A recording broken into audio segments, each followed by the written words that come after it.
కాలాలుగా ఎదురు చూస్తున్నటువంటి నిరుద్యోగ యువతీ యువకుల యొక్క ఆశలను నిజం చేయటం కోసం ఆనాడు కాంగ్రెస్ పార్టీ ఆధ్వర్యంలో మేము ప్రభుత్వంలోకి రాగానే నిరుద్యోగ యువతీ యువకుల ఉద్యోగాలు నియమించే ప్రక్రియని వెంటనే మొదలు పెడతాం. పబ్లిక్ సర్వీస్ కమిషన్ ప్రక్షాళన చేస్తాం. తద్వారా నిరుద్యోగ యువతీ యువకులకి ఎప్పుడు పరీక్షలు జరుగుతాయో తేదీలతో సహా ముందుగానే ఆ క్యాలెండర్ను ప్రకటిస్తాం. తద్వారా జరిగేటువంటి పోటీ పరీక్షల్లో ఇబ్బంది లేకుండా, ఓవర్లాప్ కాకుండా, సమస్యలు ఉత్పన్నం కాకుండా ఉండేటట్టుగా చేస్తామని ఆ రోజు మాట ఇచ్చాం. దానికి అనుగుణంగానే ఈరోజు కాంగ్రెస్ ప్రభుత్వం, ప్రజాప్రభుత్వం, రాష్ట్ర ముఖ్యమంత్రి రేవంత్ రెడ్డి గారి నాయకత్వంలో ఈరోజు జాబ్ క్యాలెండర్ని మనం చాలా రోజుల నుంచి ఎదురు చూస్తున్నటువంటి జాబ్ క్యాలెండర్ సంబంధించి ఈరోజు ప్రకటన ప్రభుత్వ తరఫున చేస్తూ ఉన్నాం. అధ్యక్ష, తెలంగాణలో ప్రభుత్వ ఉద్యోగార్థులు ఖాళీలు, నోటిఫికేషన్ల జాప్యం, తరచుగా వాయిదాలు, పరీక్షల రద్దు, ప్రశ్నాపత్రాలు లీక్ అవ్వటం, వేరే పరీక్ష తేదీలు ఒకటే అవ్వటం, వీటి వల్ల చాలా ఇబ్బందులు పడుతూ ఉన్నారు. పోటీ పరీక్షలకు సన్నద్ధం అయ్యే యువతల్లో ఈ సమస్యలు తీవ్రమైన నిరుత్సాహాన్ని కలిగించాయి.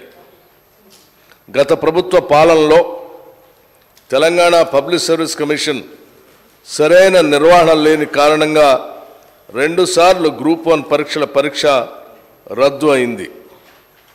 పేపర్ లీక్ కారణంగా 2023 మార్చి 17వ తేదీన మొదటిసారి పరీక్ష రద్దు కాగా, ఉద్యోగార్థుల బయోమెట్రిక్స్ తీసుకోనందున హైకోర్టు ఉత్తర్వుల ద్వారా 2024 ఫిబ్రవరి 19వ తేదీన రెండవసారి కూడా పరీక్ష రద్దు అయింది.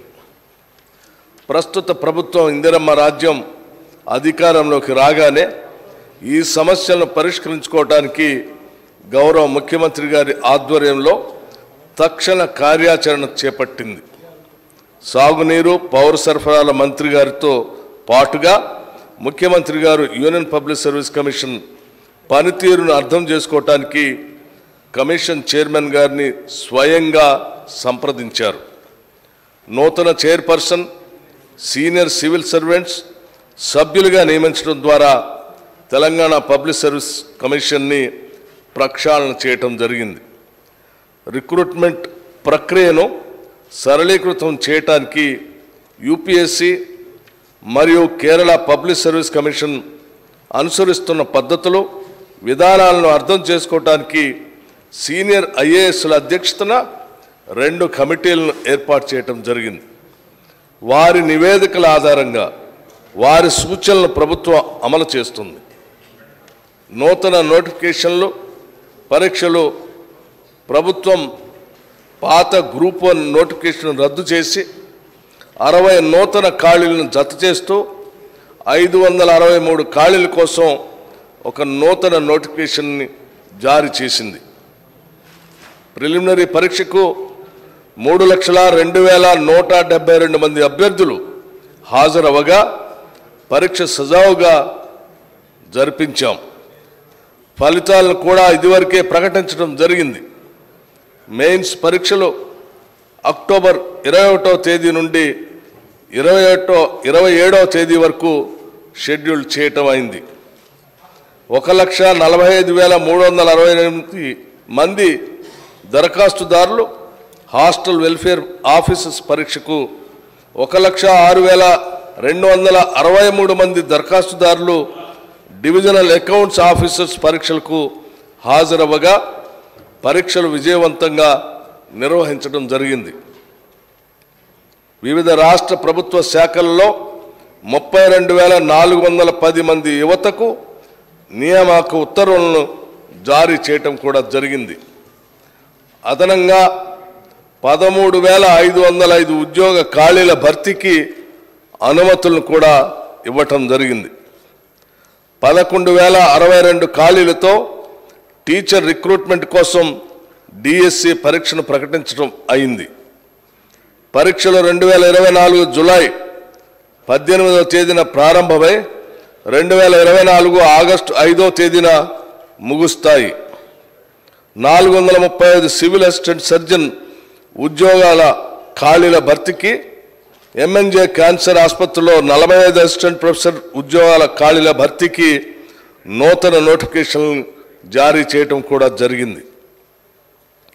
పరీక్షల మధ్య తగినంత సమయం లేని కారణంగా పరీక్షలను వాయిదా వేయాలనే అభ్యర్థనలకు సానుకూలంగా స్పందించి ఇటీవలే గ్రూప్ 2 పరీక్షను ఆగస్టు 7, 8 తేదీల నుండి డిసెంబర్కు వాయిదా వేయడమైంది.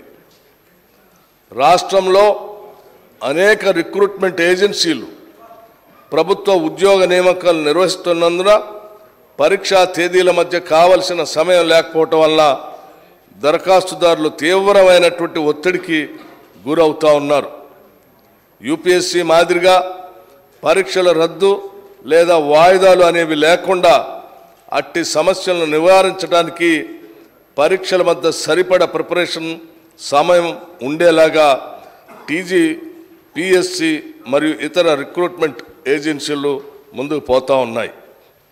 రాష్ట్ర ప్రభుత్వం ద్వారా వివిధ శాఖలలో నిర్వహించే డైరెక్ట్ రిక్రూట్మెంట్ కొరకు ప్రభుత్వం ఒక వార్షిక క్యాలెండర్ తయారు చేసి తేదీ 1/8/2024 నాడు జరిగిన మంత్రిమండలి సమావేశంలో చర్చించి ఆమోదించడమైనది.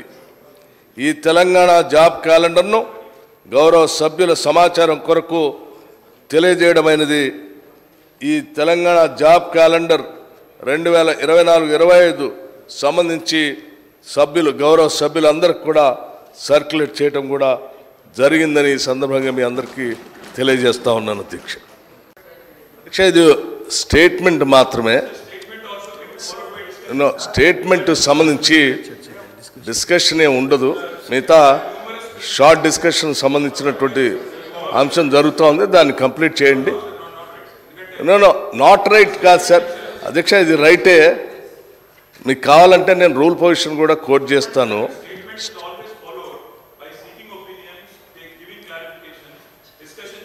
అధ్యక్ష, if you want I will read it out. అధ్యక్ష, statement made by a minister, page number 124 rules book ఒకసారి మీరు చూడండి. 338 a statement may be made by a minister on a matter of public importance with the consent of the speaker, but no question shall be asked at the time the statement is made. అధ్యక్ష, సభలో ఉన్నటువంటి ప్రతిపక్ష నాయకులకు కానీ గౌరవ ఇతర సభ్యులకు కానీ నేను విజ్ఞప్తి చేసేది ఒకటే.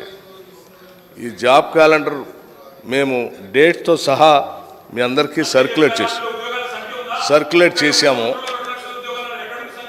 జాబ్ క్యాలెండర్ని దయచేసి జాబ్ క్యాలెండర్ని డేట్స్ దానికి సంబంధించినటువంటి ఉద్యోగాలకు సంబంధించి ప్రకటిస్తారు తప్ప సంఖ్యని జాబ్ క్యాలెండర్లో ఎప్పుడు ప్రకటించారు.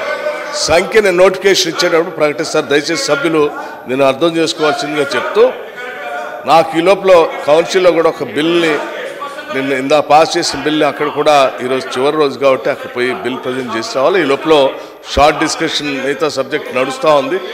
ధరణి భూమికి సంబంధించిన షార్ట్ డిస్కషన్ దాన్ని కంప్లీట్ చేయండి. అధ్యక్ష, this is a statement only. I made it as per the rules and regulations of the house only. ఈ బుక్ మేము తయారు చేసింది కాదు, వారు ఉన్నప్పుడు తయారు చేసింది. దయచేసి if they can understand it